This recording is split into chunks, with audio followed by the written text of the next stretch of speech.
Evangelho de Marcos, capítulo 1. As boas notícias acerca de Jesus Cristo, a mensagem, começam aqui, seguindo ao pé da letra o livro do profeta Isaías. Observem com atenção.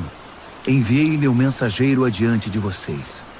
Ele preparará a estrada para vocês. Trovão no deserto.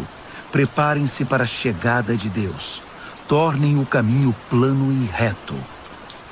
João o Batista apareceu no deserto pregando um batismo de mudança de vida que leva ao perdão dos pecados.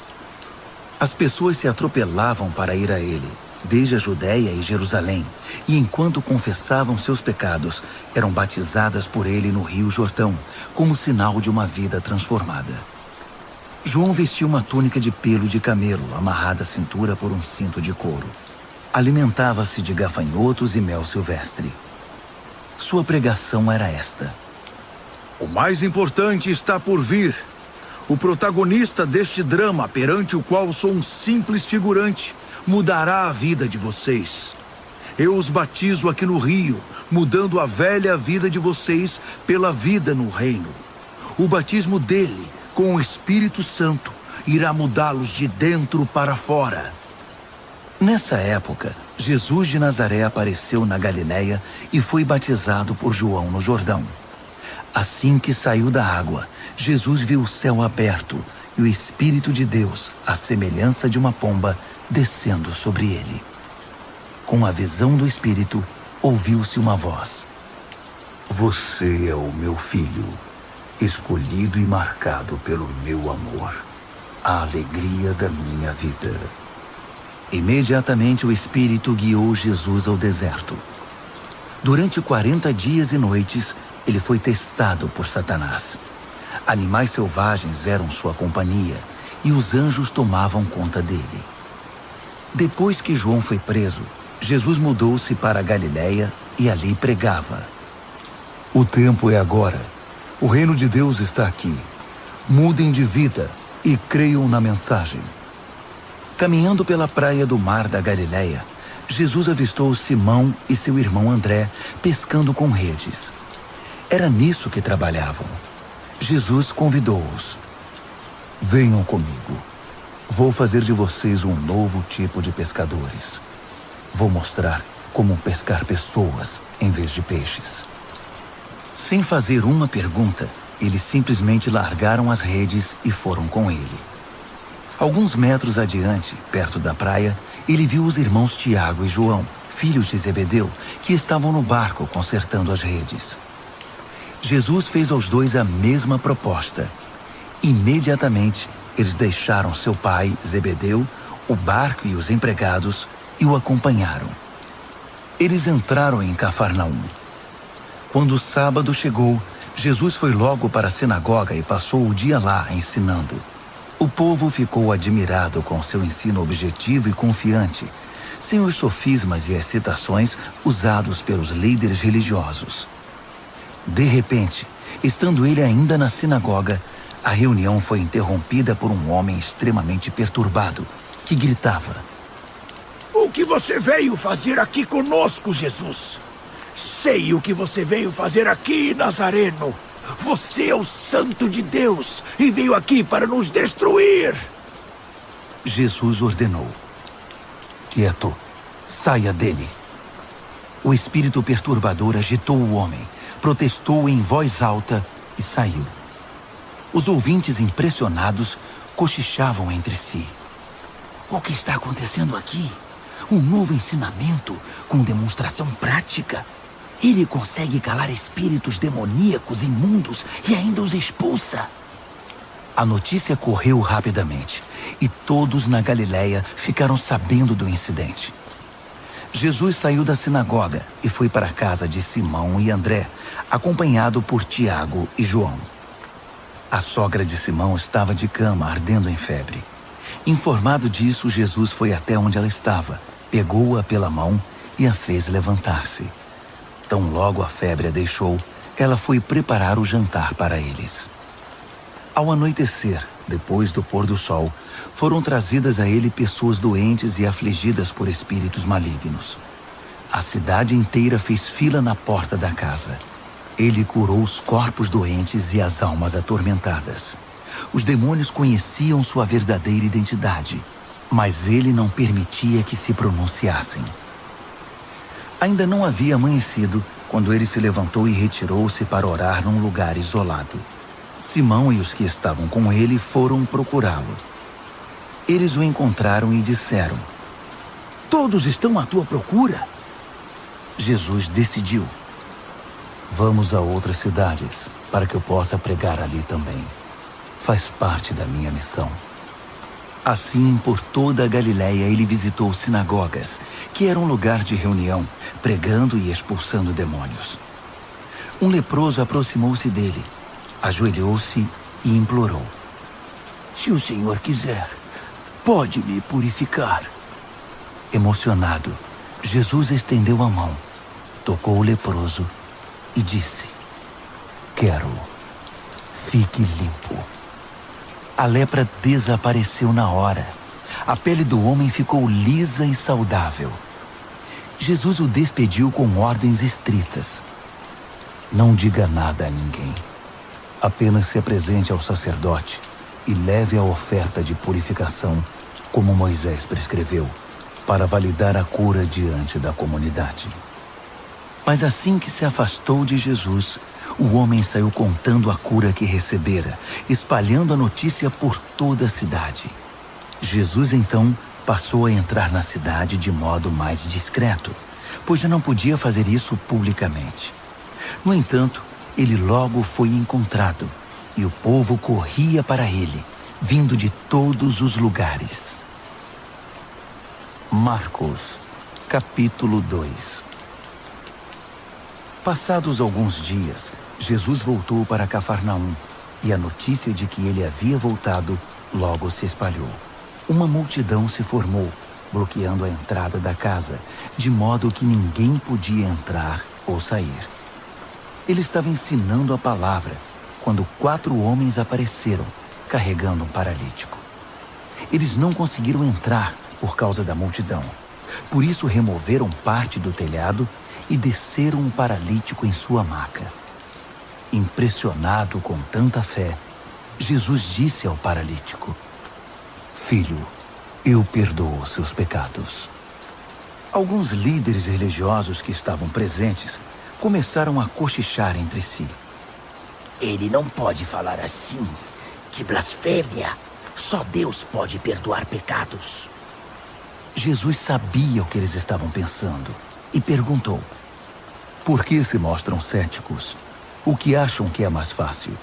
Dizer, eu perdoo os seus pecados, ou levante-se, pegue sua maca e comece a andar?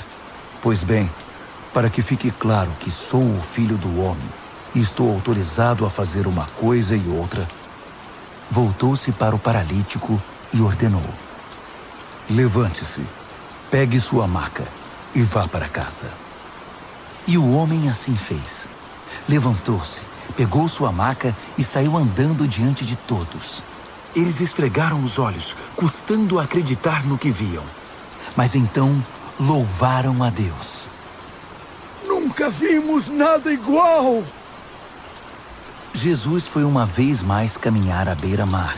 E de novo, uma multidão foi atrás dele para ouvir seu ensino. Caminhando, ele viu Levi, filho de Alfeu, que era cobrador de impostos. Jesus convidou: "Venha comigo." Ele se levantou e passou a segui-lo. Mais tarde, Jesus e os discípulos estavam jantando na casa de Levi, e seus convidados eram pessoas de má reputação. Surpreendentemente, alguns deles se tornaram seguidores de Jesus. Os líderes religiosos e os fariseus, vendo Jesus na companhia daquela gente, foram tomar satisfação com os discípulos. Que exemplo ele está dando, andando com essa gente desonesta e essa ralé? Jesus escutou a crítica e reagiu: "Quem precisa de médico? Quem é saudável ou quem é doente? Estou aqui para dar atenção aos de fora, não para mimar os da casa que se acham justos." Os discípulos de João e os discípulos dos fariseus tinham o costume de jejuar. Por isso, alguns foram perguntar a Jesus: Por que os seguidores de João e os fariseus adotam a disciplina do jejum, mas os seus seguidores não? Jesus respondeu: Numa festa de casamento, vocês não economizam no bolo nem no vinho, porque estão festejando. Depois, poderão até precisar economizar, mas não durante a festa. Enquanto o noivo e a noiva estão com vocês, é tudo alegria. Depois que os noivos forem embora, o jejum pode começar. Ninguém joga água fria na fogueira enquanto tem gente em volta. Essa é a vinda do reino. Ele continuou: Ninguém corta um cachecol de seda para remendar uma roupa velha. Usa-se um remendo que combine. Ninguém guarda vinho em garrafas rachadas. Num sábado, Jesus atravessava uma plantação de cereal. Enquanto caminhavam, os discípulos descascaram algumas espigas. Os fariseus reclamaram com Jesus: Seus discípulos estão quebrando as regras do sábado. Jesus reagiu: É mesmo? Vocês nunca leram o que Davi e seus companheiros fizeram quando estavam com fome? Ele entrou no santuário e comeu o pão fresco do altar na frente do sacerdote principal Abiatar. O pão santo, que ninguém podia comer senão os sacerdotes, e o repartiu com os companheiros. Jesus acrescentou: O sábado foi feito para o nosso benefício. Não somos escravos do sábado. O Filho do Homem não é escravo do sábado. É o Senhor dele. Marcos, capítulo 3. Depois disso, ele voltou à sinagoga e estava ali um homem que tinha uma das mãos aleijada. Os fariseus estavam de olho para ver se ele iria curá-lo, quebrando o sábado. Ele disse ao homem da mão aleijada: Fique aqui, onde todos possam vê-lo. Então ele perguntou aos presentes: Que atitude é coerente com o sábado? Fazer o bem ou o mal? Ajudar as pessoas ou deixá-las sem ajuda? Ninguém disse nada. Ele os encarou um a um, indignado com a religiosidade inflexível deles, e então ordenou ao homem: Estenda a mão. Ele a estendeu. Ela ficou perfeita. Os fariseus se retiraram imediatamente, discutindo como unir forças com os partidários de Herodes para acabar com Jesus. Jesus partiu com seus discípulos para o mar, só para sair dali. Mas uma multidão imensa foi atrás dele. Gente da Galiléia, da Judéia, de Jerusalém, da Idumeia, da região próxima do Jordão e das vizinhanças de Tiro e Sidom. Um mundaréu de gente desejosa de conhecer ao vivo aquele de quem tanto tinham ouvido falar. Ele recomendou aos discípulos que tivessem um barco preparado. Assim, não seria atropelado pela multidão. Pelo fato de ele haver curado muitas pessoas, todos os que sofriam de algum mal se acotovelavam para chegar o mais perto possível dele e tocá-lo.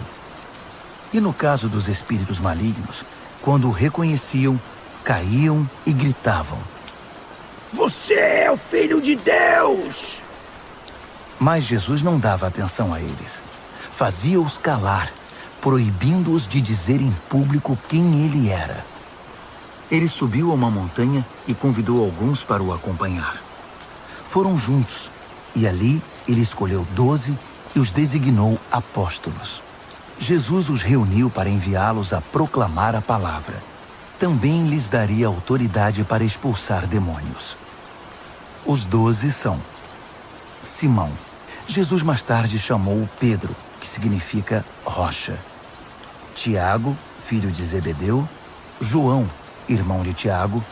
Jesus passou a chamar os irmãos Zebedeu de Boanerges, que significa filhos do trovão. André, Felipe, Bartolomeu, Mateus, Tomé, Tiago, filho de Alfeu, Tadeu, Simão o Zelote, Judas Iscariotes, que o traiu. Jesus foi para casa e, como sempre, uma multidão se formou em volta. Era tanta gente pedindo ajuda que ele não tinha tempo nem para comer. Alguns parentes informados da situação foram tirá-lo de lá, até pela força, se necessário. Eles suspeitavam que Jesus estava perdendo o juízo. Os líderes religiosos de Jerusalém espalharam o boato de que ele estava praticando magia negra, fazendo truques diabólicos para impressionar o povo, mostrando poder espiritual. Jesus contestou a calúnia. Faz sentido um demônio lutar contra outro demônio? Satanás expulsaria o próprio Satanás? Uma família que vive brigando se desintegrará.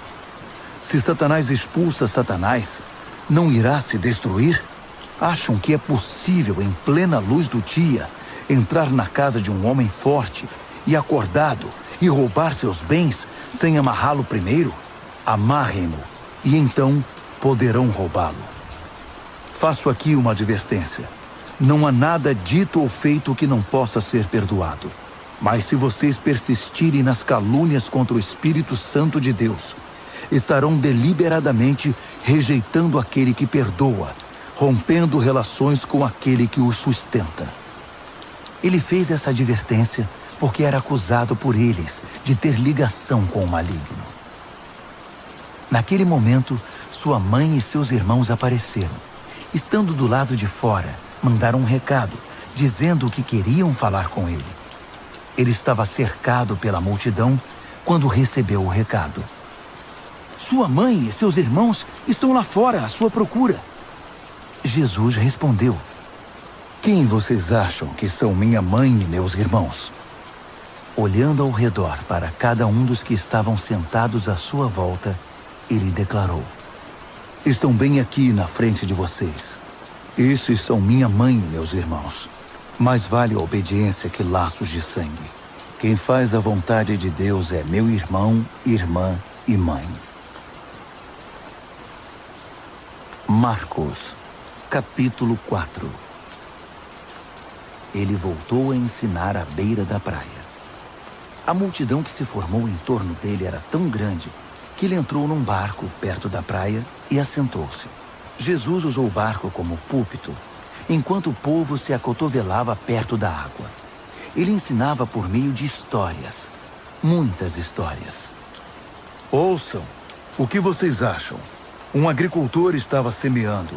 Enquanto fazia seu trabalho, algumas sementes caíram pelo caminho e aves as comeram. Outras caíram no meio dos pedregulhos. Brotaram rapidamente, mas não aprofundaram raízes. Com o calor do sol, secaram tão rapidamente quanto haviam brotado. Outras ainda caíram no meio das ervas daninhas. As sementes chegaram a brotar, mas foram sufocadas. Nenhuma sobreviveu. Por fim, algumas, porém, caíram em boa terra e floresceram, produzindo uma colheita que superou todas as expectativas. Vocês estão entendendo?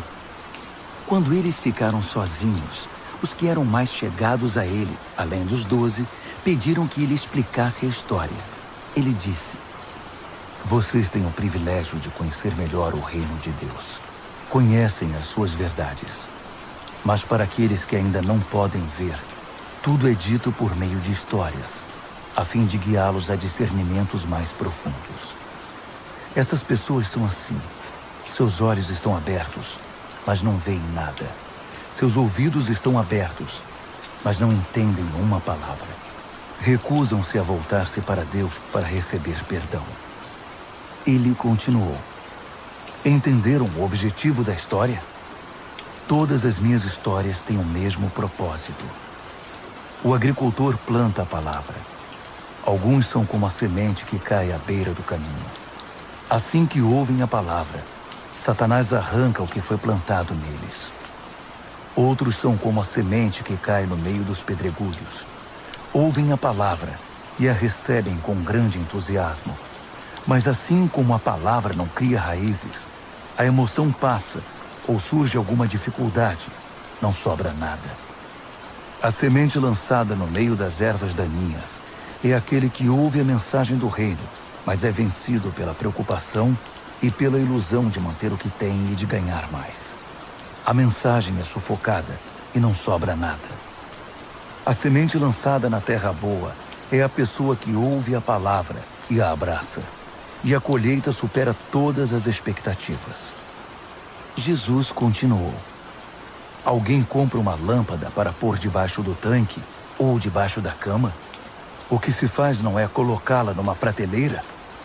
Nós não estamos guardando segredos. Nós os estamos revelando. Não estamos escondendo nada, mas tornando público. Vocês estão entendendo? Ouçam bem o que estou dizendo. Fiquem atentos quando algum espertalhão ensinar que vocês podem vencer na vida por vocês mesmos. Dar é o caminho, não ganhar. Generosidade produz generosidade. A avareza empobrece. Então Jesus disse: o reino de Deus é como sementes lançadas num campo por um homem. Ele vai dormir e se esquece do que fez. A semente brota e cresce, mas ele nem imagina como isso ocorre. A terra dá conta de tudo, sem a ajuda dele. Primeiro o caule, depois a espiga e por fim o grão. Quando o grão está maduro, ele o colhe. É o tempo da colheita. Como podemos descrever o reino de Deus? Que ilustração podemos usar? É como a semente de mostarda. É uma das menores sementes, mas uma vez plantada, germina e cresce tanto que os pássaros fazem ninhos em seus ramos e abrigam-se à sua sombra. Com outras histórias semelhantes, ele apresentava sua mensagem ao povo, aplicando as histórias à experiência e compreensão deles. Ele sempre contava uma história. Quando estava sozinho com seus discípulos, explicava tudo, desfazendo o emaranhado. Todos os nós eram desatados. Naquele dia, ao cair da tarde, ele decidiu: vamos para o outro lado do mar. Eles entraram no barco em que ele estava.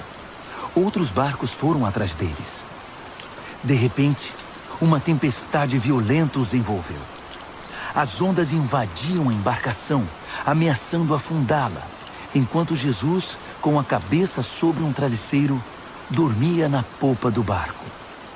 Os discípulos o acordaram, implorando: mestre, não vais fazer nada! Nós vamos morrer! Jesus acordou e ordenou ao vento que se acalmasse. Ele disse ao mar: quieto, sossegue. O vento virou brisa e o mar ficou em plena calmaria. Jesus repreendeu os discípulos: por que tanto medo? Vocês não têm fé? Eles estavam apavorados e confusos. Afinal, quem é este homem? Se perguntavam. Até o vento e o mar se acalmam quando ele ordena. Marcos, capítulo 5. Eles chegaram ao outro lado do mar, na terra dos Gerazenos. Assim que Jesus saiu do barco, um louco, vítima de demônios, saiu do cemitério e correu para ele. O homem vivia no meio das sepulturas. Ninguém conseguia prendê-lo. Era impossível acorrentá-lo ou amarrá-lo. Ele fora amarrado muitas vezes com cordas e correntes, mas quebrava as correntes e arrebentava as cordas. Ninguém era forte o bastante para subjugá-lo. Noite e dia, vagava entre as tumbas e pelas colinas, gritando e cortando o próprio corpo com pedras pontiagudas. Quando ele viu Jesus, correu na direção dele e curvou-se reverentemente. Depois, rugiu em protesto. O que queres comigo, Jesus, Filho do Deus Altíssimo? Em nome de Deus, não me perturbes. Jesus havia ordenado ao espírito maligno: Fora! Saia deste homem! Jesus perguntou: Diga-me seu nome. Ele respondeu: Meu nome é Multidão, pois somos muitos. Em desespero, implorou a Jesus que não o expulsasse daquela região. Uma grande manada de porcos estava pastando numa colina perto dali. Os demônios então suplicaram a Jesus: Manda-nos para os porcos, permita que vivamos neles. Jesus permitiu. Mas aos porcos aconteceu pior do que ao homem. Enlouquecidos, correram, pularam de um penhasco, caíram no mar e se afogaram. Aterrorizados, os que cuidavam dos porcos saíram em disparada e contaram o incidente na cidade e na região. Todos queriam ver de perto o que havia acontecido. Eles encontraram Jesus e viram um louco assentado, usando roupas decentes e em perfeita saúde, não mais como alguém fora do juízo. Os que haviam presenciado a cena contaram aos outros o que acontecera ao endemoniado e aos porcos. No princípio, os curiosos ficaram impressionados. Depois, ficaram revoltados por causa dos porcos que haviam perdido e imploraram a Jesus que saísse dali e nunca mais voltasse. Jesus estava indo para o barco e o homem que fora liberto dos demônios pediu para acompanhá-lo, mas o mestre não o permitiu. Em vez disso, aconselhou: vá para casa, para seu povo. Conte-lhes o que o mestre, num gesto de misericórdia, fez por você. O homem voltou e, na área das 10 cidades, dava testemunho do que Jesus havia feito por ele. Ele se tornou o assunto da cidade. Após a travessia, uma imensa multidão formou-se à beira-mar. Um dos líderes da sinagoga, chamado Jairo, foi falar com Jesus. Ajoelhou-se diante dele e suplicou: Minha filhinha está à beira da morte. Vem comigo e impõe as mãos sobre ela para que melhore. Jesus foi com ele, e a multidão inteira os acompanhou, apertando-o e empurrando-o. Uma mulher que estava sofrendo de hemorragia havia 12 anos ouviu falar de Jesus. Muitos médicos haviam tratado dela, mas sem sucesso. Levaram todo o seu dinheiro e a deixaram pior que antes. Ela esgueirou-se por trás dele e tocou sua roupa. Ela pensava: basta eu tocar em sua roupa para ficar boa. No momento em que o tocou, a hemorragia parou. Ela pôde sentir a mudança. Sabia que estava livre daquele mal. No mesmo instante, Jesus sentiu que dele saíra poder. Voltou-se para a multidão e perguntou: Quem tocou minha roupa? Os discípulos disseram: Como assim? A multidão empurra e aperta de todo lado. E o senhor quer saber quem o tocou? Mas ele insistiu, olhando ao redor para ver quem o tocara. A mulher, sabendo o que havia acontecido e que o havia tocado, tremendo de medo, ajoelhou-se diante dele e contou toda a história. Jesus lhe disse: Filha, você se arriscou por causa da sua fé e agora está curada. Tenha uma vida abençoada. Seja curada da sua doença. Enquanto ele ainda falava, algumas pessoas chegaram da casa do líder da sinagoga e informaram: Sua filha morreu. Por que continuar incomodando o mestre? Ouvindo o que diziam, Jesus tranquilizou o homem. Não dê atenção a eles. Apenas confie em mim. Ele não permitiu que ninguém fosse com ele, exceto Pedro, Tiago e João. Entraram na casa, abrindo caminho entre os fofoqueiros, sempre ávidos por uma novidade, e pelos vizinhos que haviam trazido comida. Jesus foi ríspido com eles. Por que todo esse falatório e essa choradeira sem sentido? A criança não está morta, está dormindo. As pessoas na casa zombavam dele, achando que ele não sabia o que estava dizendo. Contudo, Jesus dispensou todos eles, chamou o pai e a mãe da criança e seus companheiros e entrou no quarto da menina. Segurando a mão dela, ordenou: Talita, cumi, que significa: menina, levante-se. Ela se levantou e começou a andar. A menina tinha 12 anos de idade. Os pais, obviamente, não continham a alegria. Mas Jesus deu ordens estritas para que não contassem nada a ninguém e ordenou: Deem a ela alguma coisa para comer. Marcos, capítulo 6. Quando partiu dali, Jesus voltou para sua cidade. Seus discípulos o acompanharam. No sábado, ele começou a ensinar na sinagoga. Os ouvintes ficaram impressionados. Ele é muito bom, comentavam. De onde vem tanta sabedoria, tanta capacidade? Perguntavam-se. Não demorou, porém, já estavam falando mal dele. Ora, ele é apenas um carpinteiro, o filho de Maria. Nós o conhecemos desde menino. Conhecemos também seus irmãos, Tiago, José, Judas e Simão, e suas irmãs. Quem ele pensa que é? Mesmo sem conhecê-lo direito, eles o desprezavam. Jesus declarou: um profeta só não é importante em sua terra e em sua família, nas ruas em que brincou quando criança. Jesus não pôde fazer muita coisa ali. Impôs as mãos sobre uns poucos doentes e os curou. Nada mais. Não pôde vencer a resistência deles. Assim, decidiu visitar as outras cidades, ensinando o povo. Jesus convocou os 12 e enviou-os em duplas. Deu-lhes autoridade e poder para enfrentar a oposição maligna, além das seguintes instruções: não pensem que precisarão de muito equipamento para cumprir a missão. Vocês são um equipamento. Nada de depender do dinheiro. Sejam simples.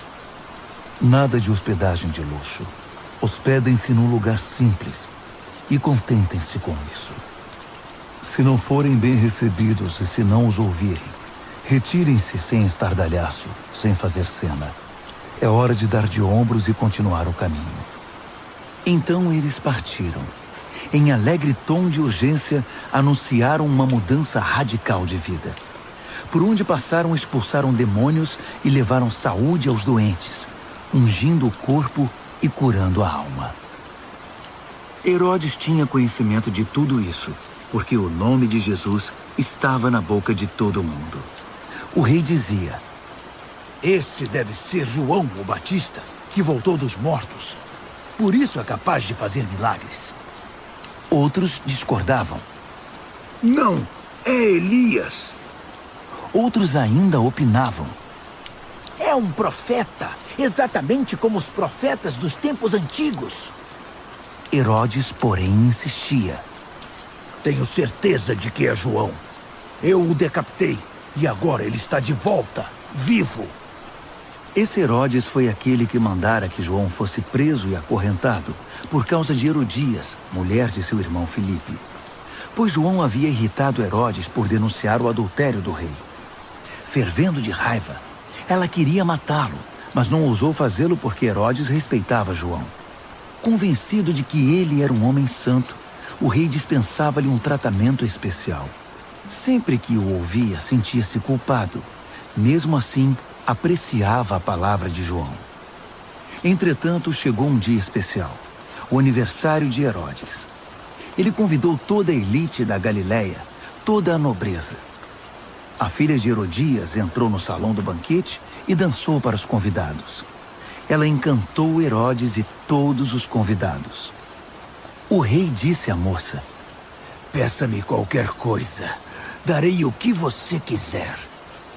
Entusiasmado, acrescentou: juro que divido meu reino com você se me pedir. Ela foi consultar sua mãe. O que devo pedir? Peça a cabeça de João, o Batista, foi a resposta. Empolgada, ela correu até o rei e pediu: quero a cabeça de João, o Batista, numa bandeja. E quero agora. O pedido deixou o rei abalado. Mas para não perder o prestígio diante dos convidados, concedeu o que ela desejava. Ordenou que o carrasco fosse à prisão e trouxesse a cabeça de João. Ele cortou a cabeça de João e trouxe-a numa bandeja. Entregou-a à moça, que a levou para sua mãe. Quando os discípulos de João souberam do fato, foram buscar o corpo e lhe deram um sepultamento digno. Os apóstolos voltaram de sua missão e relataram a Jesus tudo o que haviam feito e ensinado. Jesus disse: venham, vamos parar e descansar um pouco. Era tanta gente indo e vindo que eles não tinham tempo nem para comer. Eles entraram no barco e foram para um lugar mais tranquilo. Entretanto, alguém os viu partindo. E a notícia se espalhou. Muita gente saiu correndo das cidades vizinhas e chegou ao lugar de destino antes deles. Quando Jesus saiu do barco, uma multidão imensa o aguardava. Ao ver todo aquele povo, ele ficou comovido. Afinal, eram como ovelhas sem pastor. Ele imediatamente pôs-se a ensiná-los. Já no cair da tarde, os discípulos viram que Jesus estava se alongando e o interromperam. Estamos no meio do nada e está ficando tarde. Despede o povo para que eles saiam e consigam o que comer nas redondezas. Jesus respondeu: vocês vão dar comida a eles. Eles perguntaram: É sério? Mesmo que gastemos uma fortuna? Mas ele não estava brincando. Quantos pães vocês têm? Verifiquem. Não demorou para saberem. 5 pães e 2 peixes, informaram. Jesus mandou que todos se assentassem em grupos de 50 ou de 100 na grama verde. Ele tomou os 5 pães e os 2 peixes, olhou para o céu, orou, abençoou o pão, partiu-o e entregou tudo aos discípulos, que por sua vez o repartiram com o povo. Ele fez o mesmo com o peixe. Todos comeram e ficaram satisfeitos. Os discípulos recolheram 12 cestos de sobras, e os que participaram da refeição foram cerca de 5.000. Terminada a refeição, Jesus insistiu em que os discípulos entrassem no barco e fossem para Betsaida, enquanto ele despedia o povo. Em seguida, ele subiu a uma montanha para orar. Tarde da noite, o barco já estava longe, e Jesus ainda estava em terra. Ele podia ver a dificuldade de seus companheiros com os remos, pois o vento estava contra o barco. Por volta das 4 horas da madrugada, Jesus foi na direção deles, andando sobre o mar. E quando se aproximou e eles o viram, pensaram que fosse um fantasma e gritaram apavorados. Jesus tratou de tranquilizá-los. Calma, sou eu. Não tenham medo. Assim que ele entrou no barco, o vento cessou. Eles ficaram perplexos, coçando a cabeça e tentando entender tudo o que havia acontecido. Não haviam entendido o que ele fizera na hora da refeição. Estavam com o coração endurecido. Concluíram a travessia, ancoraram o barco em Genezaré e lá o deixaram. Assim que pisaram em terra, a notícia rapidamente se espalhou. O povo correu até onde eles estavam, trazendo doentes em macas. Para onde quer que ele fosse, aldeia, cidade ou rota de comércio, os doentes eram levados até um local público. Eles imploravam que Jesus lhes permitisse tocar pelo menos na orla de sua roupa. E todos que a tocavam eram curados. Marcos, capítulo 7. Os fariseus e alguns líderes religiosos, vindos de Jerusalém, reuniram-se à volta dele para reclamar que os discípulos dele eram negligentes com as purificações rituais antes das refeições.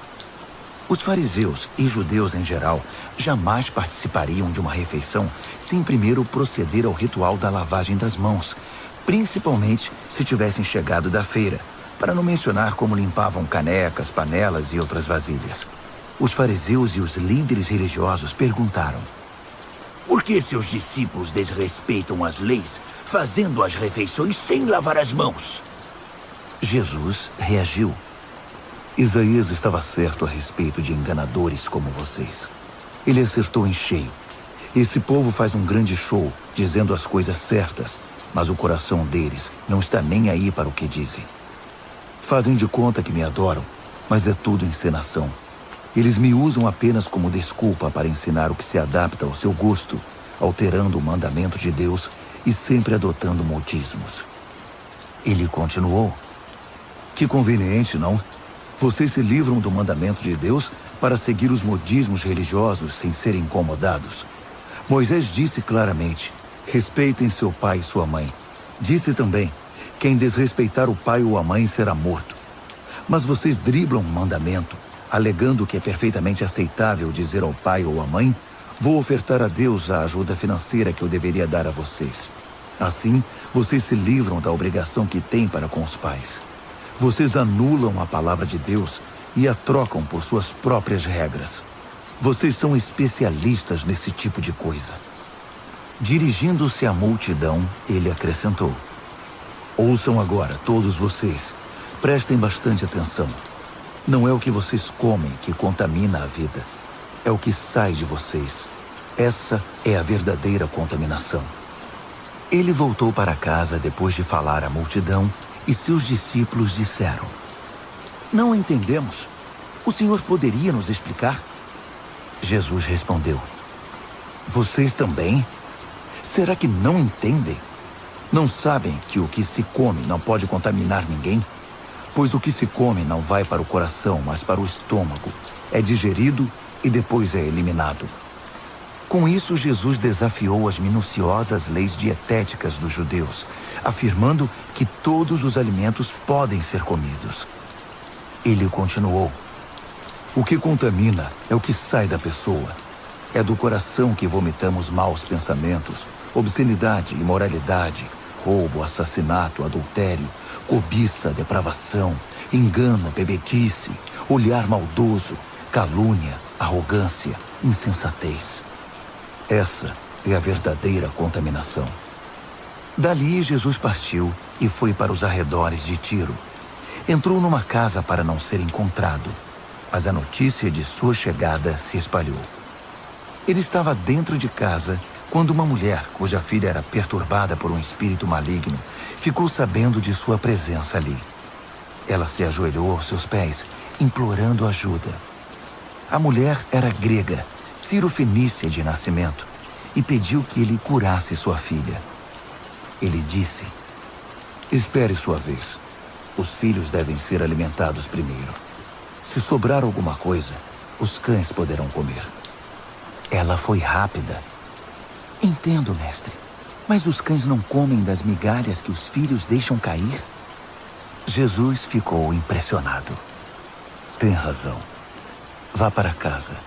Sua filha não está mais perturbada. A aflição demoníaca se foi. Ela foi para casa e encontrou a filha tranquila na cama, livre daqueles tormentos. Ele deixou a região de Tiro e voltou para o mar da Galileia, passando por Sidom e pelo distrito das 10 cidades.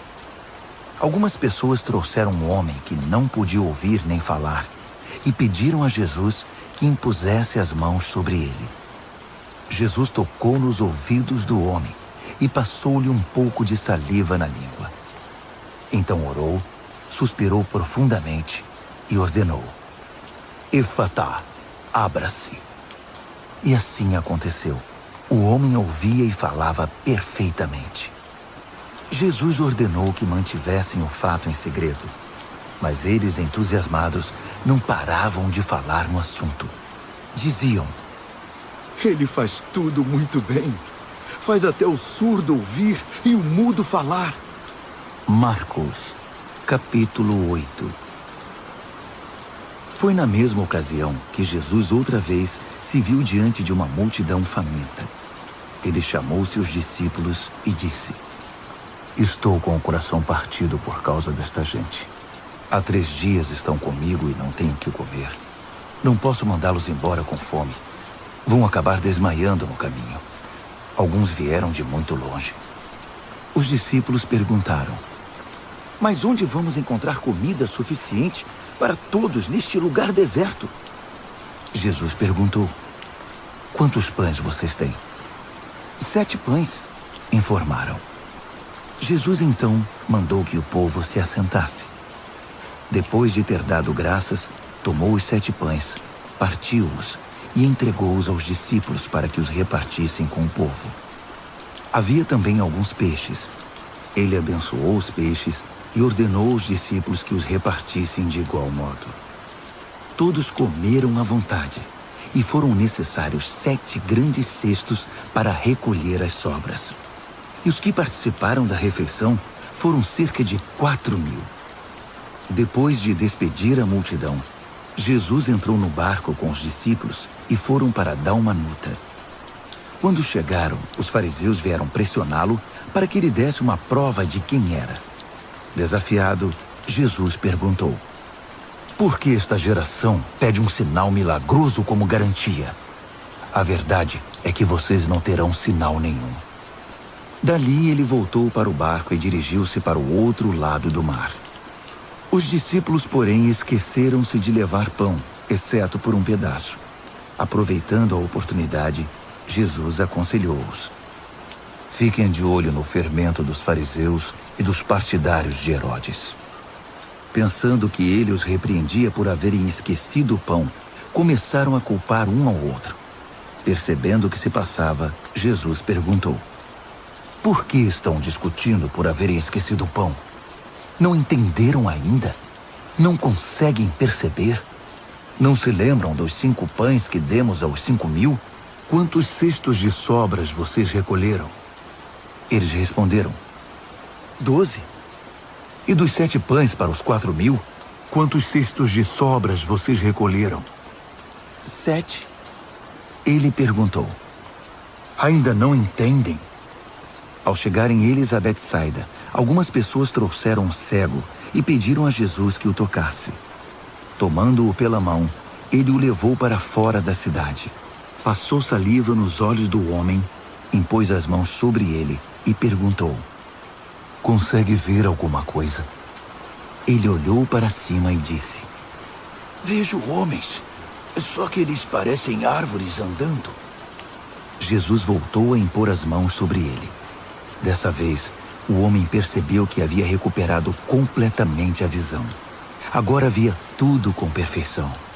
Jesus mandou-o para casa, advertindo: não entre na cidade. Jesus e seus discípulos visitaram as cidades ao redor de Cesareia de Filipe. Enquanto caminhavam, ele perguntou: quem o povo diz que eu sou? Eles responderam: alguns pensam que é João o Batista, outros acham que é Elias. Há quem pense que é algum dos profetas. Ele insistiu: e vocês? Quem acham que eu sou? Pedro declarou: tu és o Cristo, o Messias. Jesus pediu que guardassem segredo, que não dissessem nada a ninguém.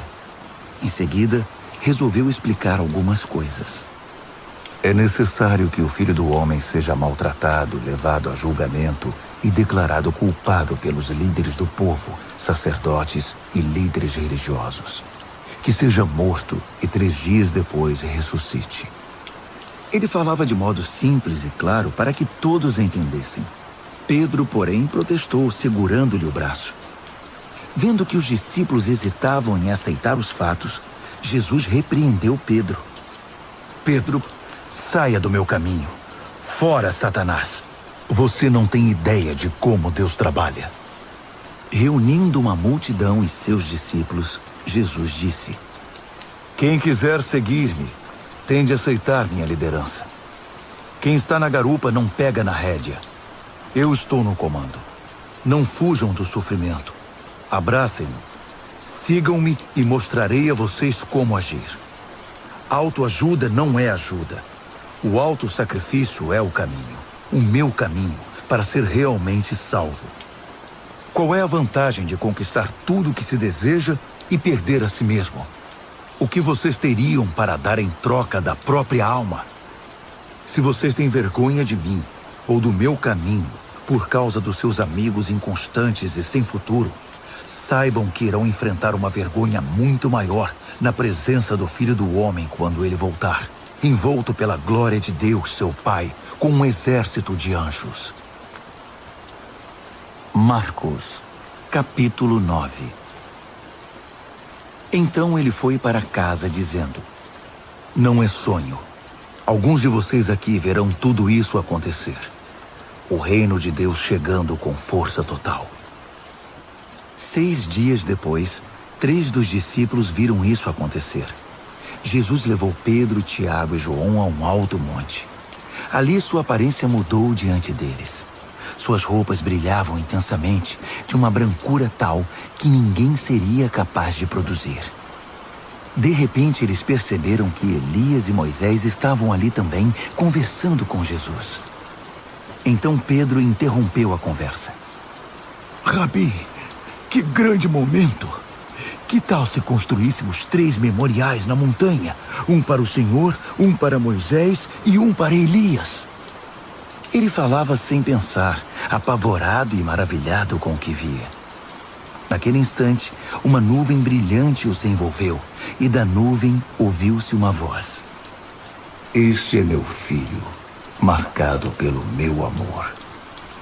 Ouçam-no. No minuto seguinte, os discípulos olharam ao redor, esfregando os olhos. Não estavam vendo mais ninguém a não ser Jesus. Enquanto desciam a montanha, Jesus os fez prometer que guardariam o segredo. Não digam nada a ninguém sobre o que viram, até que o Filho do Homem levante-se dos mortos. Mas eles ficaram imaginando o que significaria levantar-se dos mortos. Eles fizeram uma pergunta. Por que os líderes religiosos dizem que Elias tem de vir primeiro? Jesus explicou. Elias vem para deixar tudo pronto. A verdade, porém, é que Elias já veio, mas eles não o reconheceram. Eles o desprezaram, assim como irão tratar o Filho do Homem. De acordo com as Escrituras, ele sofrerá terrivelmente. Será torturado e tratado com desprezo. Quando desceram a montanha para se reunir aos outros discípulos, viram-se rodeados por uma multidão imensa que debatia com os líderes religiosos. Assim que viu Jesus, o povo ficou animado. Correram para ele e o saudaram. Ele perguntou: o que está acontecendo? Por que toda esta agitação? Um homem da multidão respondeu: Mestre, eu trouxe meu filho que foi deixado mudo por um demônio. Toda vez que o demônio se apossa dele, joga-o ao chão. O menino baba, range os dentes e fica rígido como uma tábua. Falei com teus discípulos, esperando que o libertassem, mas não puderam. Jesus suspirou inconformado. Mas que geração! Vocês não conhecem Deus. Até quando vou ter de aguentar esse tipo de coisa? Quantas vezes ainda vou ter de passar por isso? Tragam o menino aqui. Eles o trouxeram. Quando o demônio viu Jesus, apossou-se do menino, que ficou babando e se contorcendo no chão. Jesus perguntou ao pai do menino: há quanto tempo isso acontece? Desde que era pequeno. Muitas vezes o demônio o joga no fogo ou no rio para matá-lo. Se o Senhor puder fazer alguma coisa, tenha misericórdia e nos ajude. Jesus disse: se eu puder, tudo é possível para quem tem fé. Assim que Jesus disse essas palavras, o pai do menino exclamou: eu creio, mas me ajude a vencer as minhas dúvidas. Percebendo que a plateia ficava cada vez maior, Jesus deu ordens expressas ao espírito maligno. Espírito mudo e surdo, eu ordeno. Sai dele e não volte. Com muito estardalhaço, o espírito saiu. O menino estava pálido como um defunto, de modo que as pessoas começaram a dizer: ele está morto. Mas tomando-o pela mão, Jesus o levantou. O menino ficou em pé.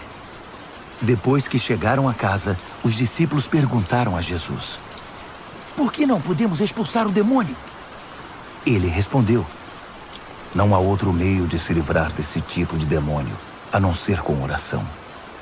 Saindo dali, viajaram pela Galiléia. Jesus não queria que ninguém soubesse de seu paradeiro, pois queria ensinar seus discípulos. Ele anunciou: o Filho do Homem está para ser traído por gente que não quer nada com Deus. Eles o matarão, mas 3 dias depois ele aparecerá, vivo. Eles não sabiam do que ele estava falando, mas tinham medo de perguntar. Eles foram para Cafarnaum. Já em casa, ele perguntou: o que vocês discutiam pelo caminho? O silêncio foi constrangedor, porque eles estavam discutindo sobre quem deles era o maior. Ele se assentou, chamou os 12 e disse: saibam que quem quiser ser o primeiro ficará por último e será servo de todos. Ele pôs uma criança no meio da sala e, pegando-a nos braços, disse: Quem recebe uma dessas crianças como eu estou fazendo, recebe-me também. Mais que isso, recebe o próprio Deus que me enviou. Então, João disse a Jesus: Mestre, vimos um homem usando o teu nome para expulsar demônios e o impedimos, porque ele não é do nosso grupo. Jesus reprovou-os. Não o impeçam. Ninguém pode usar meu nome para fazer algo bom e poderoso e no momento seguinte afastar-se de mim. Se ele não é inimigo, é aliado. Qualquer um que lhes der um copo d'água em meu nome está do nosso lado, e Deus levará isso em conta. Mas quem prejudicar esses que são como crianças, intimidando-os ou tirando proveito da simplicidade deles, logo irá desejar nunca ter feito isso. Seria melhor jogar-se no meio do mar com uma pedra amarrada ao pescoço. Se sua mão ou seu pé os atrapalha na caminhada com Deus, é melhor cortá-los e jogá-los fora.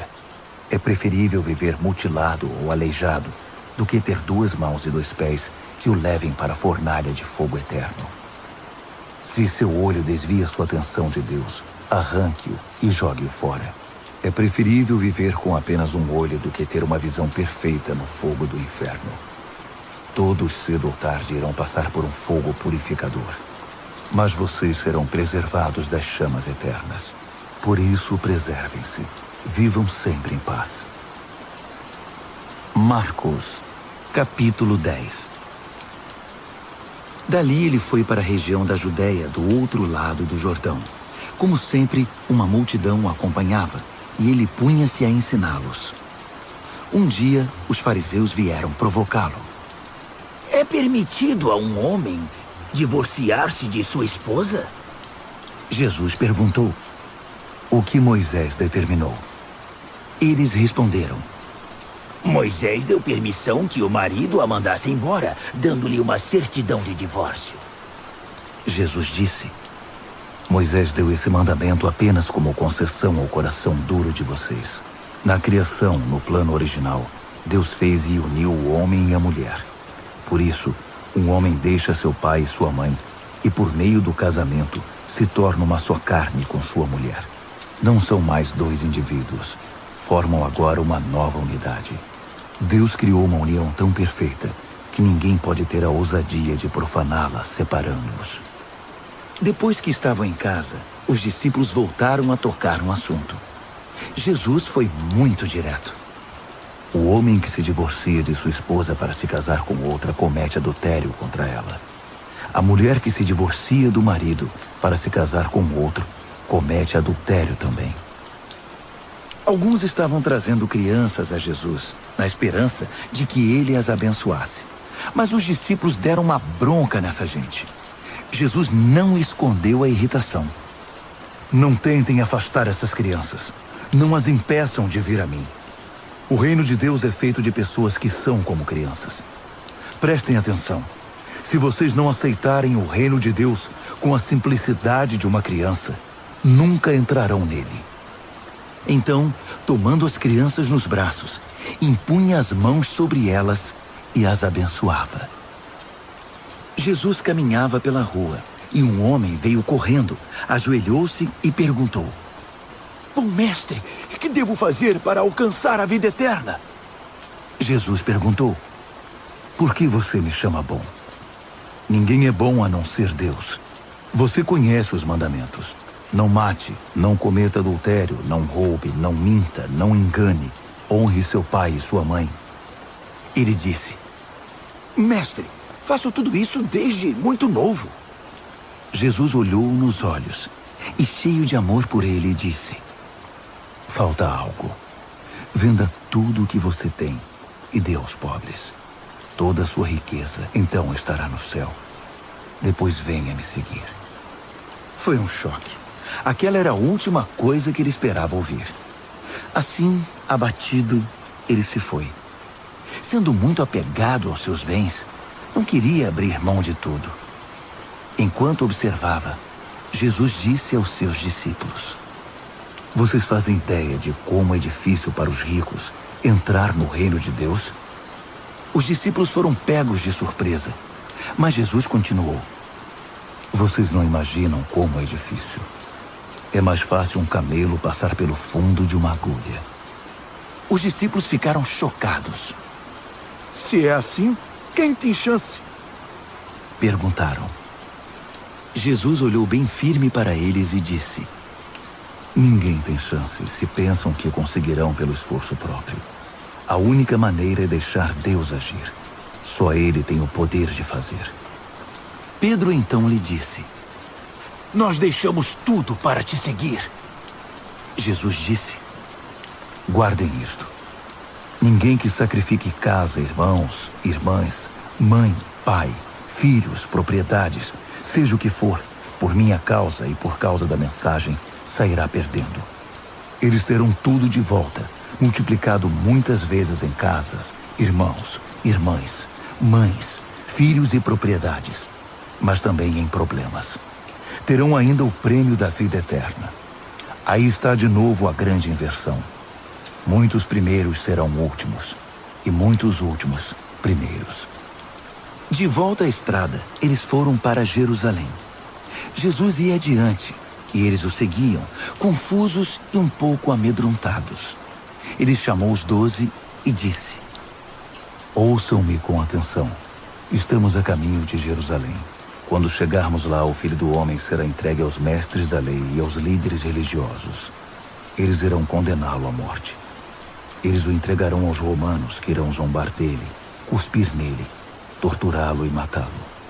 Mas depois de 3 dias, ele se levantará vivo. Tiago e João, filhos de Zebedeu, foram falar com Jesus. Mestre, queremos que o Senhor faça algo por nós. Verei se posso fazer. Eles pediram: Permite que tenhamos os lugares de maior honra na tua glória, um à tua direita e outro à esquerda. Jesus disse: Vocês não fazem ideia do que estão pedindo. Vocês são capazes de beber do cálice que estou para beber e de receber o batismo que estou para receber? Sem dúvida. Disseram eles. Por que não? Jesus disse: Pensem nisto. Vocês vão mesmo beber o cálice que eu bebo e ser batizados com o meu batismo. Mas quanto aos lugares de honra, não é comigo. Isso já está decidido. Os outros 10 ouviram a conversa e ficaram indignados com Tiago e João. Então Jesus os reuniu para consertar a situação. Ele disse: Vocês já devem ter notado como o poder sobe a cabeça dos governantes deste mundo, que logo se tornam tiranos. Vocês não devem agir assim. Quem quiser ser o maior deve se tornar servo. Quem quiser ser o primeiro deve se tornar escravo. É o que o Filho do Homem faz.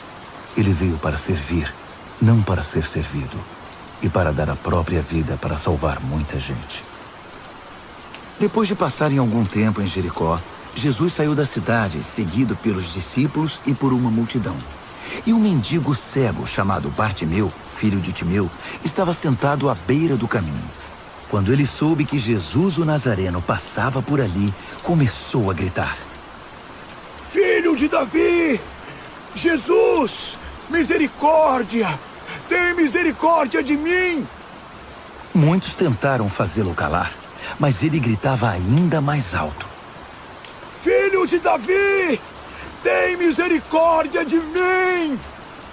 Jesus parou e ordenou: Tragam-no aqui. Eles foram chamá-lo. Hoje é o seu dia. Ele está chamando você. Levante-se. Jogando longe sua capa, ele ficou em pé e foi até Jesus.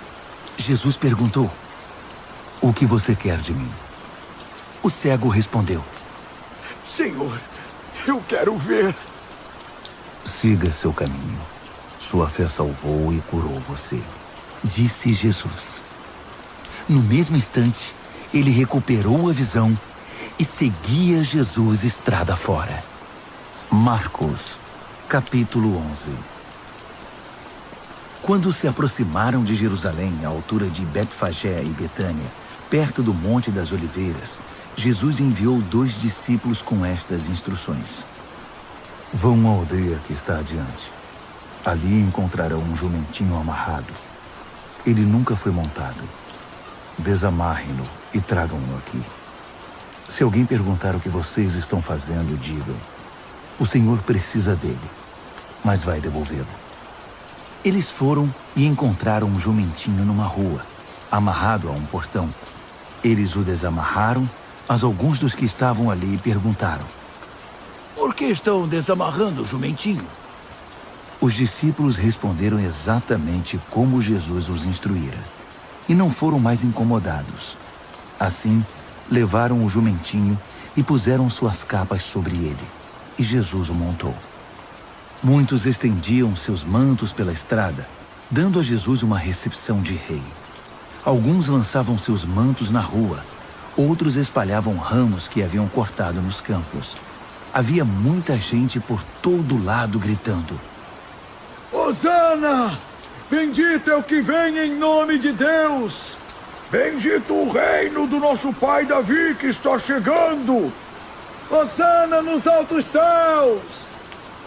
Ele entrou em Jerusalém e foi para o templo. Parou ali para observar o movimento, mas como era tarde, voltou para Betânia com os 12. No dia seguinte, depois que saíram de Betânia, ele sentiu fome. No caminho avistou uma frondosa figueira. Aproximou-se dela para encontrar figos, mas não achou nada além de folhas.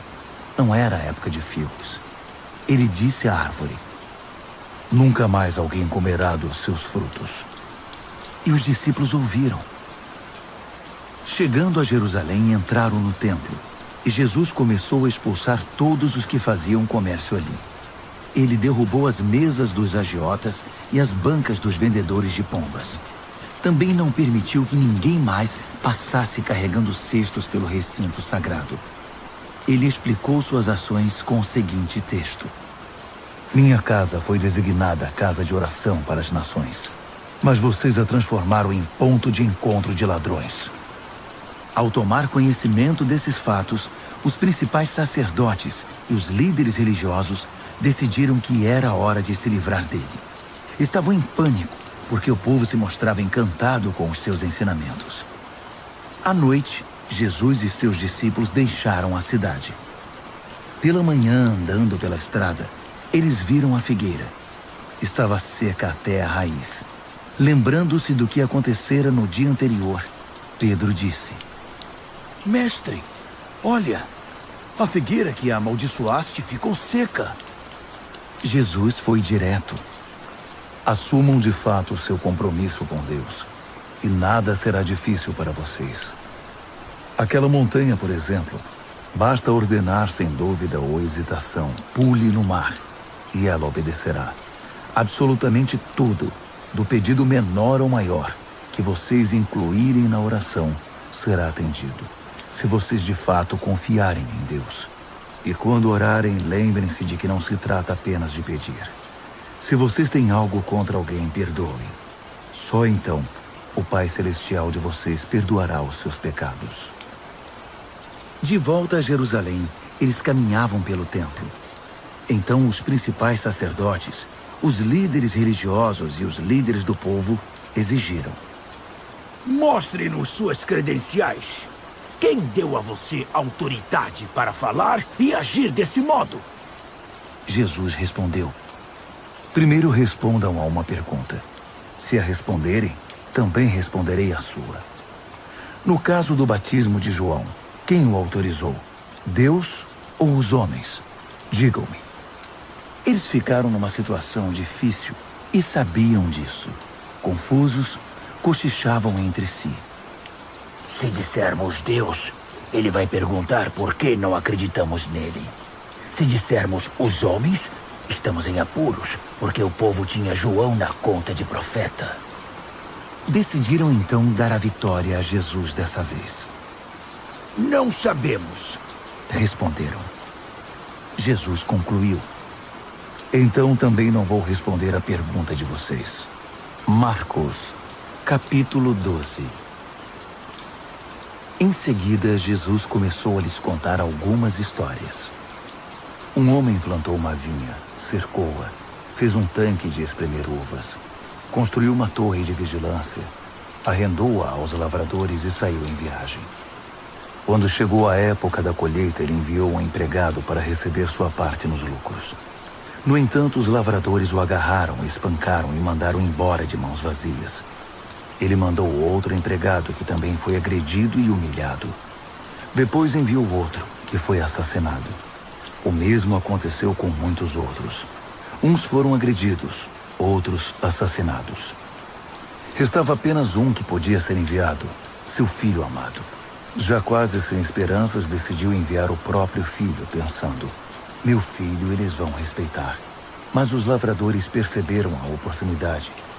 Esfregaram as mãos cheios de cobiça e disseram: esse é o herdeiro. Vamos matá-lo e ficar com a vinha. Então o agarraram e mataram, e depois jogaram o corpo fora da vinha. O que vocês acham que o proprietário da vinha irá fazer? Isso mesmo. Vai se livrar dessa gente. Depois arrendará a vinha a outros. E vocês podem confirmar nas Escrituras. A pedra que os pedreiros rejeitaram é agora a principal. Isso é obra de Deus. Nós esfregamos os olhos, custando a crer nisso. Percebendo que o recado era para eles, os líderes religiosos quiseram prendê-lo na hora. Mas como estavam receosos da opinião pública, acharam melhor recuar. Por isso saíram dali tão rápido quanto puderam. Os mesmos líderes enviaram alguns fariseus e partidários de Herodes, certos de que iriam incriminá-lo. Eles disseram: mestre, conhecemos a sua integridade. Sabemos que o senhor não se importa com a opinião popular, não explora seus discípulos e ensina o caminho de Deus com muito zelo. Diga-nos com toda a honestidade, é correto pagar impostos a César? Jesus percebeu de imediato a malandragem e disse: qual a razão desse joguinho? Por que tentam me pegar com essas armadilhas? Vocês têm uma moeda? Deixe-me vê-la. Eles lhe entregaram uma moeda. Quem é este que aparece na moeda? Que nome está gravado nela? César, disseram. Jesus concluiu: deem a César o que lhe pertence, e deem a Deus o que lhe é devido. Eles ficaram de boca aberta, sem saber o que responder. Alguns saduceus, o grupo que nega a ressurreição, perguntaram a Jesus: Mestre, Moisés escreveu que se um homem morre sem filhos, o irmão dele é obrigado a se casar com a viúva e ter filhos com ela. Pois bem, havia 7 irmãos. O primeiro casou-se e morreu sem filhos. O segundo casou-se com a viúva. Ele morreu, mas também não teve filhos. O mesmo aconteceu com o terceiro. De fato, os 7 se casaram com ela, mas nada de filhos. Por fim, a mulher morreu. A pergunta é esta: na ressurreição, de quem ela será esposa? Afinal, ela foi casada com cada um deles. Jesus respondeu: vocês estão raciocinando errado e vou dizer por quê. Primeiro, não conhecem as Escrituras. Segundo, não sabem como Deus atua. Depois da ressurreição, o casamento já não mais existirá. Assim como os anjos, toda a nossa atenção estará em Deus. Com respeito à ressurreição dos mortos, vocês nunca leram as Escrituras? Vejam que Deus, de dentro da sarça, disse a Moisés: eu sou, não eu era, o Deus de Abraão, o Deus de Isaque e o Deus de Jacó. O Deus vivo é o Deus dos vivos, não dos mortos. Portanto, vocês não sabem de nada. Um dos líderes religiosos, depois de acompanhar os debates e perceber como Jesus era incisivo em suas respostas, fez uma pergunta: qual é o mais importante de todos os mandamentos? Jesus respondeu: o primeiro em importância é o seguinte: ouça, Israel, o Senhor seu Deus é único. Ame o Senhor seu Deus com toda a paixão, toda a fé, toda a inteligência e todas as forças. E o segundo é: ame o próximo como a você mesmo. Não há nenhum outro mandamento que se compare a esses. Um líder religioso disse: que resposta maravilhosa, mestre! Tão lúcida e precisa. Deus é único e não há outro. Devemos amá-lo com toda a paixão, inteligência e forças, e amar ao próximo como a nós mesmos. Isso é melhor que qualquer oferta ou sacrifício. Quando Jesus percebeu como aquele homem era sábio, comentou: Você está quase lá, quase no reino de Deus. A partir daquele momento, ninguém mais ousou fazer perguntas a Jesus. Enquanto ensinava no templo, Jesus perguntou: Como podem os líderes religiosos ensinar que o Messias é filho de Davi, quando todos sabemos que Davi, inspirado pelo Espírito Santo, disse: Deus disse ao meu Senhor: Assente-se aqui ao meu lado direito até que eu faça dos seus inimigos um descanso para os pés. Davi declara que o Messias é seu mestre. Como pode, então, o Messias ser também seu filho? A multidão estava maravilhada com o que ouvia. Ele continuou a ensinar: Cuidado com os líderes religiosos. O prazer deles é ostentar títulos acadêmicos, receber elogios publicamente, desfrutar posições de destaque e assentar-se nos lugares principais durante o serviço religioso. Além disso, o tempo todo eles exploram os fracos e indefesos. Quanto mais oram, pior fica a situação deles. Mas no fim, eles irão pagar por tudo isso. Assentado atrás de um gasofilácio, ele observava o povo depositar dinheiro na hora da coleta. Os ricos faziam ofertas voltosas, mas uma viúva pobre aproximou-se e ofertou 2 pequenas moedas, uns míseros centavos.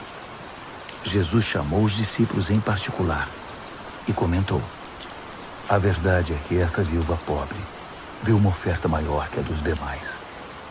Todos os outros deram do que não precisavam. Ela fez uma extravagância, algo que não podia fazer. Deu tudo o que possuía. Marcos, capítulo 13. Jesus saía do templo quando um dos discípulos chamou sua atenção. Mestre, olhe essas pedras, essas construções. Jesus disse: Vocês estão impressionados com essa arquitetura grandiosa? Tudo isso será um monte de ruínas até a última pedra. Mais tarde, enquanto ele estava sentado no Monte das Oliveiras, num local de onde podia avistar o templo, Pedro, Tiago, João e André foram conversar com ele. Quando essas coisas vão acontecer? Que sinal teremos de que tudo caminha para um desfecho? Jesus explicou: Cuidado com os falsos profetas do fim dos tempos. Muitos líderes com identidade falsa alegarão: Eu sou o Messias. Eles vão enganar muita gente.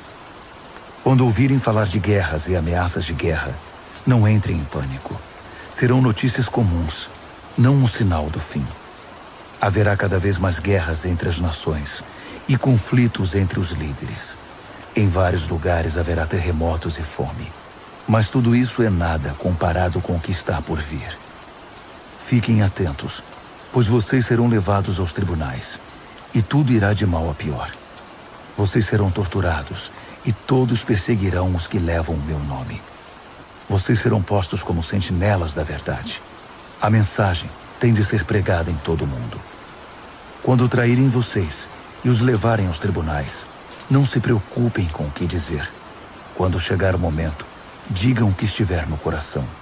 O Espírito Santo dará testemunho por intermédio de vocês. Haverá irmão matando irmão, pai matando filho, filho matando os pais. Todos odiarão vocês por causa do meu nome. Fiquem firmes. Isso é necessário. Fiquem firmes até o fim. Vocês não ficarão desamparados, pois serão salvos.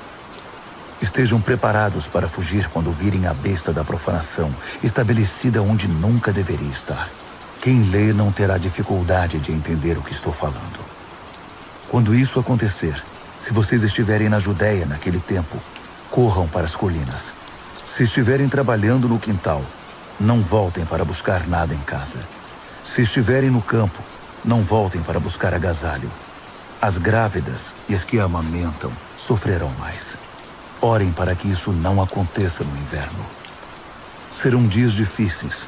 Nada parecido aconteceu desde que Deus fez o mundo, nem depois haverá. Se esses dias de aflição seguissem o curso normal, ninguém suportaria. Mas por causa dos escolhidos de Deus, a aflição será encurtada.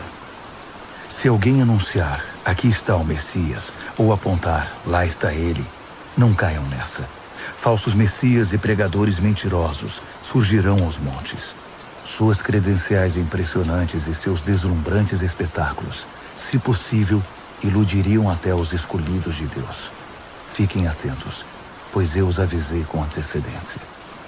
Após aqueles tempos difíceis, o sol perderá o seu brilho, a lua ficará nublada, as estrelas cairão do céu e os poderes cósmicos sofrerão abalo. Então todos irão ver o Filho do Homem chegar em grande estilo. Seu esplendor encherá o céu. Ninguém deixará de ver. Ele enviará seus anjos, que ajuntarão os escolhidos de Deus dos 4 cantos da terra, desde os lugares mais distantes. Aprendam a lição da figueira. Quando percebem que ela começou a florescer e verdejar, vocês sabem que o verão está chegando. O mesmo acontecerá com vocês. Quando virem os sinais, saberão que não demorará muito. Levem isso a sério. Não estou me dirigindo apenas às gerações futuras, mas a vocês também. Esta era continua até que todas essas coisas aconteçam. O céu e a terra vão desaparecer, mas as minhas palavras jamais. Querem saber o dia e a hora? A verdade é que ninguém sabe, nem os anjos do céu, nem mesmo o Filho, só o Pai. Portanto, fiquem atentos, pois vocês não sabem o momento exato.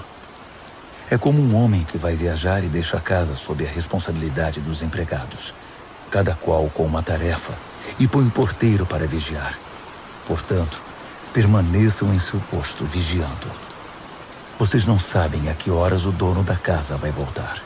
De noite, à meia-noite, ao cantar do galo ou pela manhã. Vocês não vão querer que ele apareça sem aviso e os encontre dormindo no posto. Por isso reforço a advertência. Permaneçam em seus postos. Vigiem.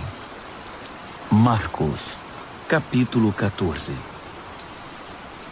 Dali a 2 dias começaria a festa da Páscoa, com 8 dias de duração, e a festa dos pães sem fermento. Os principais sacerdotes e líderes religiosos estavam procurando um modo de prender Jesus e matá-lo. Eles concordaram em que não deveriam fazer isso durante a semana da Páscoa. Não queremos iniciar uma guerra, disseram. Jesus estava em Betânia como convidado de Simão, o leproso. Enquanto jantava, uma mulher apareceu com um frasco de perfume muito caro. Abrindo o frasco, ela derramou o perfume sobre a cabeça de Jesus. Alguns convidados ficaram indignados. Que desperdício! Esse perfume poderia ser vendido pelo valor do salário de 1 ano e o dinheiro distribuído entre os pobres. Eles fuzilavam a mulher com os olhos. Jesus, porém, disse: Deixem-na em paz. Por que vocês a incomodam? Ela acaba de fazer algo tão maravilhoso para mim. Os pobres estarão sempre aí, todos os dias, mas eu não. Sempre que quiserem, poderão fazer algo por eles, mas não para mim. Ela fez o que pôde, quando pôde. Ungiu meu corpo para o sepultamento. Tenho certeza de uma coisa. Em qualquer lugar do mundo em que a mensagem for pregada, o que ela fez aqui será lembrado e admirado. Então Judas Iscariotes, um dos 12, procurou o sacerdote principal, determinado a trair Jesus. Eles mal podiam acreditar no que ouviam e lhe prometeram uma boa recompensa. Ele ficou apenas esperando o momento certo de entregá-lo. No primeiro dia da festa dos pães sem fermento, dia de preparar o sacrifício da Páscoa, os discípulos perguntaram a Jesus: Onde queres que preparemos a ceia da Páscoa? Ele orientou 2 dos discípulos. Vão para a cidade. Um homem com um jarro de água encontrará vocês. Sigam-no. Perguntem ao proprietário da casa em que ele entrar. O mestre quer saber em qual aposento ele poderá comer a ceia da Páscoa com seus discípulos. O homem mostrará a vocês uma sala no 2º andar, espaçosa, limpa e arrumada. Façam ali os preparativos. Os discípulos foram para a cidade e tudo aconteceu como ele lhes dissera. Eles prepararam ali a refeição pascal. Depois do pôr do sol, ele chegou com os 12. Quando estavam à mesa, Jesus disse: Tenho algo difícil, mas importante a dizer. Um de vocês me trairá. Alguém que, neste momento, come comigo. Chocados, começaram a dizer um após o outro: Eu não! Ele respondeu: É um dos 12. Alguém que come sempre comigo. O Filho do Homem sofrerá a dor da traição, já prevista nas Escrituras. Até aí, nenhuma surpresa. Mas ai do traidor do Filho do Homem. Melhor que ele nunca tivesse nascido. Durante a refeição, depois de tomar o pão e abençoá-lo, Jesus o partiu, deu-o aos discípulos e disse: Tomem, isto é meu corpo. Tomando o cálice e dando graças a Deus, entregou-o a eles também, e todos beberam. Ele disse: Isto é meu sangue, a nova aliança de Deus, derramado em favor de muitos. Não beberei vinho outra vez até o dia em que o beber no reino de Deus. Então eles cantaram um hino e foram para o Monte das Oliveiras. Jesus alertou-os: Por causa do que vai acontecer comigo, vocês irão se dispersar. Isso é para cumprir um texto das Escrituras que diz: Vou ferir o pastor, e as ovelhas ficarão desorientadas. Mas depois que eu ressuscitar, irei adiante de vocês para a Galileia. Mas Pedro, todo afoito, declarou: Ainda que todo mundo fuja, eu não fugirei. Jesus respondeu: Não tenha tanta certeza. Ainda esta noite, antes que o galo cante 2 vezes, você vai me negar 3 vezes. Pedro protestou, falando sem pensar: Ainda que eu tenha de morrer contigo, jamais te negarei. Todos os outros disseram o mesmo. Então eles foram para um jardim chamado Getsêmani. Jesus disse aos discípulos: Fiquem aqui, enquanto vou orar mais adiante. Levando consigo Pedro, Tiago e João, ele mergulhou em grande agonia e declarou: A tristeza que sinto é uma tristeza de morte. Fiquem aqui e vigiem comigo. Indo um pouco mais adiante, prostrou-se no chão e orou: Paizinho, Pai, tu podes me livrar. Afasta este cálice de mim. Mas, por favor, não seja o que eu quero, mas sim o que tu queres. Quando voltou aos discípulos, encontrou os 3 dormindo e disse a Pedro: Simão, você veio para dormir? Não pode aguentar nem 1 hora? Fiquem atentos. Orem sempre para que não caiam em tentação antes mesmo de perceber o perigo. Uma parte de você está disposta a fazer qualquer coisa por Deus, mas a outra parte simplesmente não reage. Depois disso, voltou ao seu lugar e fez a mesma oração. Retornando mais uma vez, ele os encontrou dormindo. Eles simplesmente não conseguiam manter os olhos abertos e não tinham nem como se desculpar. Ele voltou pela 3ª vez e disse: Vocês vão dormir a noite toda? Minha hora chegou. O Filho do Homem está prestes a ser traído e entregue nas mãos dos pecadores. Levantem-se. Vamos. O traidor chegou. Ele mal acabou de falar e Judas, do grupo dos 12, apareceu, acompanhado por um bando de maus elementos enviados pelos principais sacerdotes, líderes religiosos e demais líderes. Eles traziam espadas e paus. O traidor havia combinado um sinal com eles. Aquele a quem eu beijar é o procurado. Prendam-no. Não o deixem fugir. Ele foi direto a Jesus e o beijou, dizendo: Mestre. Os homens então o prenderam com muita brutalidade. Mas um dos que estavam com Jesus desembainhou a espada e atacou o servo do sacerdote principal, cortando-lhe a orelha. Mas Jesus reagiu. O que é isto? Vieram me buscar com espadas e paus, como se eu fosse um bandido perigoso? Dia após dia estive ensinando no templo, e vocês nunca moveram um dedo contra mim. Vocês acabam de confirmar os escritos proféticos. Nessa hora, Todos os discípulos já haviam fugido. Um jovem seguia o grupo de longe. Tudo que ele trazia sobre o corpo era um lençol. Alguns daqueles homens tentaram agarrá-lo, mas ele escapou. Fugiu nu, deixando o lençol para trás. O grupo que prendeu Jesus levou-o ao sacerdote principal, que estava reunido com os principais sacerdotes, líderes do povo e líderes religiosos. Pedro os seguira a uma distância segura. Quando chegaram ao pátio do sacerdote principal, ele se misturou com os servos e foi se aquecer perto da fogueira. Os principais sacerdotes, conspirando com o concílio judaico, tentavam achar acusações contra Jesus para condená-lo à morte. Não encontraram nada.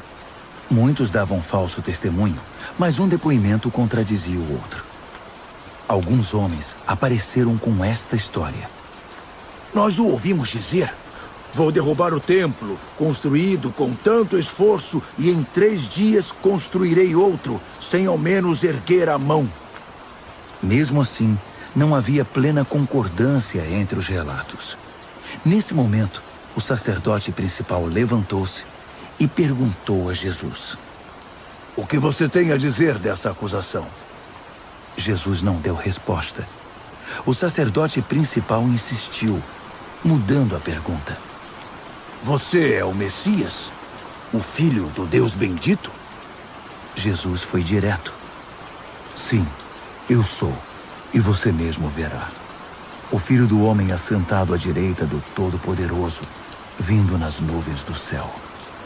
Nessa hora, o sacerdote principal perdeu a compostura.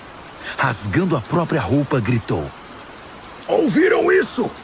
Acham que precisamos de mais testemunhas? Vocês testemunharam a blasfêmia! Vão deixar que isso fique assim? Por unanimidade, eles o condenaram, e foi sentença de morte. Alguns começaram a cuspir nele. Vendaram-lhe os olhos e batiam nele, provocando. Quem bateu em você? Profetize! Os guardas levaram-no dali, sem interromper o espancamento. Enquanto isso, Pedro estava no pátio. E aconteceu que uma das empregadas do sacerdote principal, vendo Pedro se aquecer ali, olhou para ele e disse: Você estava com Jesus, o Nazareno? Mas ele negou. Não sei do que você está falando. Quando ele passou pelo pórtico, um galo cantou. A moça apontava para ele e dizia aos que estavam por ali: Ele é um deles, tenho certeza. E Pedro negou mais uma vez. Pouco depois, as pessoas ali começaram a insistir. Você tem de ser um deles. Está na cara que você é Galileu. Então Pedro ficou muito nervoso e jurou: Nunca vi esse homem de quem vocês estão falando. Na mesma hora, o galo cantou pela segunda vez. Pedro lembrou-se do que Jesus dissera: Antes que o galo cante 2 vezes, você vai me negar 3 vezes. Sem se conter, desabou a chorar.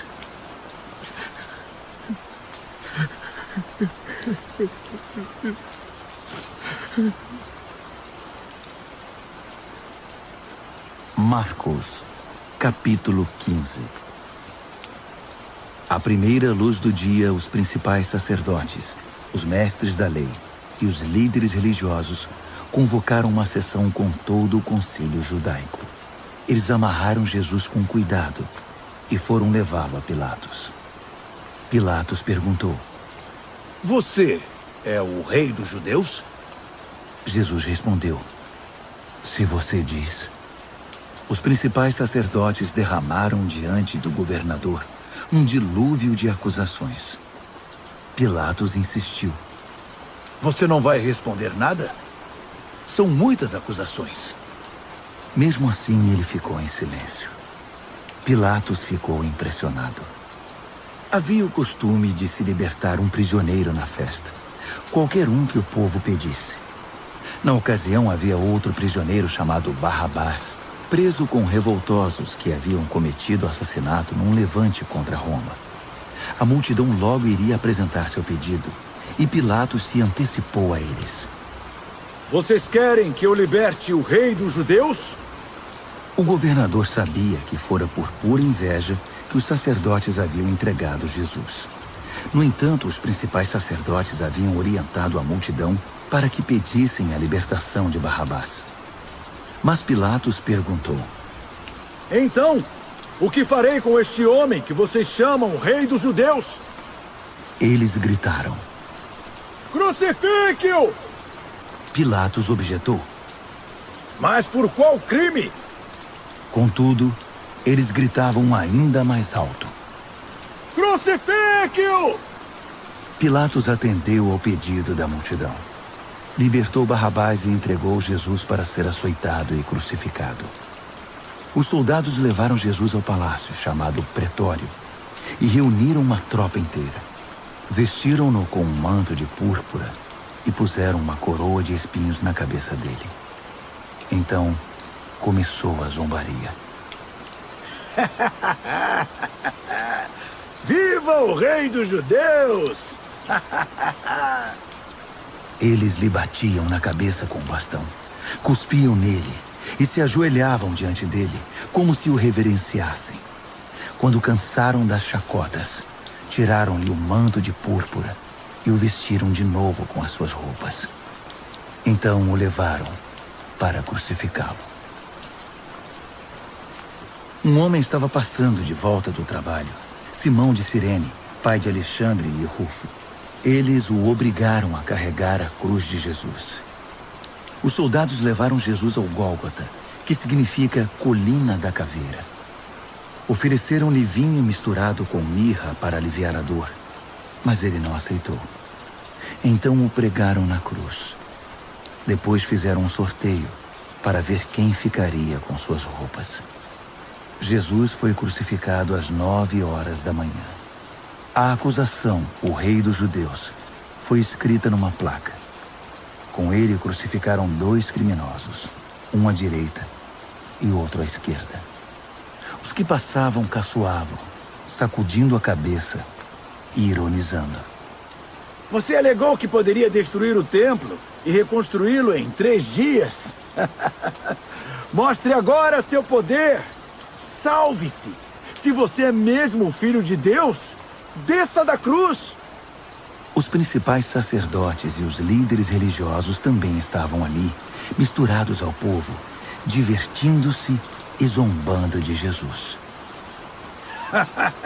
Ele salvou os outros, mas não pode se salvar. Ele é mesmo o Messias, o rei de Israel? Então, desça da cruz e todos nós acreditaremos em você. Até os que estavam crucificados com ele participavam da zombaria. Então, do meio-dia às 3h, toda a terra ficou na escuridão. Cerca das 3h, Jesus gritou bem alto. Eloi! Eloi! Lama sabachthani! Que quer dizer: meu Deus, por que me abandonaste? Alguns dos que viram aquilo o ouviram e disseram: Ele está chamando Elias. Um deles correu, pegou uma esponja mergulhada em vinagre e ergueu-a numa haste e deu-o de beber a Jesus e disse: Vamos ver se Elias vem para tirá-lo daí. E depois de um grito de dor, Jesus deu seu último suspiro. Naquele instante, a cortina do templo rasgou-se ao meio, de alto a baixo. Quando o capitão da guarda viu que Jesus já não respirava mais, exclamou: Ele era o Filho de Deus. Algumas mulheres observavam à distância.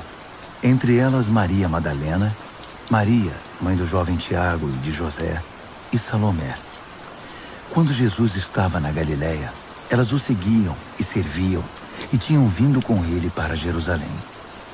Mais tarde, sendo o dia da preparação, isto é, a véspera do sábado, apareceu José de Arimateia, membro respeitado do concílio judaico.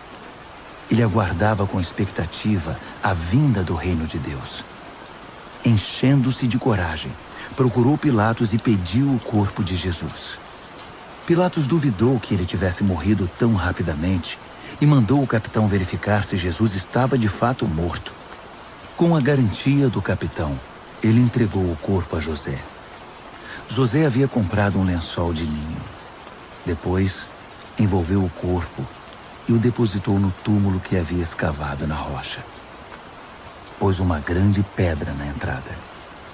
Maria Madalena e Maria, mãe de José, observaram o sepultamento. Marcos, capítulo 16. Passado o sábado, Maria Madalena, Maria, mãe de Tiago e Salomé trouxeram especiarias para embalsamar Jesus. Na manhã de domingo, assim que o sol raiou, elas foram ao túmulo. Estavam preocupadas e diziam umas às outras: "Quem irá rolar a pedra do túmulo para nós?" Ao chegar, elas descobriram que a pedra já havia sido rolada. Era uma pedra muito grande. Elas se aproximaram e viram um jovem vestido de branco, assentado à direita. Ficaram muito assustadas. Então, ele lhes disse: "Não tenham medo. Sei que vocês procuram Jesus, o Nazareno, aquele que foi crucificado. Ele ressuscitou. Não está mais aqui. Vejam vocês mesmas que o lugar está vazio. Agora podem ir. Digam aos discípulos dele e a Pedro que ele vai adiante de vocês para a Galiléia. Vocês o verão lá, exatamente como ele disse." Elas saíram o mais rápido que puderam, nervosas e ainda um tanto atordoadas. Amedrontadas, não disseram nada a ninguém. Depois de ressuscitar, Jesus apareceu bem cedo, na manhã de domingo, para Maria Madalena, a quem havia libertado de 7 demônios. Ela procurou os antigos companheiros na fé, chorando, e deu a notícia a eles. Quando ouviram que ele estava vivo e que ela o tinha visto, não acreditaram nela. Mais tarde, ele apareceu de forma diferente a 2 deles que caminhavam pelo campo. Eles voltaram e contaram aos demais, mas estes também não acreditaram no relato. Depois disso, quando os 11 estavam jantando, ele apareceu e os repreendeu severamente pela incredulidade, pois se recusavam a acreditar nos que o tinham visto ressuscitado. Então, ele ordenou: "Saiam pelo mundo. Vão a toda parte e anunciem a mensagem com as boas notícias de Deus para todos. Quem crer e for batizado está salvo. Quem se recusar a crer está condenado. Esses são alguns dos sinais que acompanharão os que crerem. Eles vão expulsar demônios em meu nome, falar em novas línguas, pegar em serpentes e até beber veneno sem que nada lhes aconteça. Também vão impor as mãos sobre os enfermos e curá-los." Então o Senhor Jesus, depois de orientá-los, foi elevado ao céu e assentou-se ao lado de Deus no lugar da mais alta honra. Os discípulos saíram por toda parte pregando. O Senhor trabalhava com eles, confirmando a mensagem com provas inquestionáveis.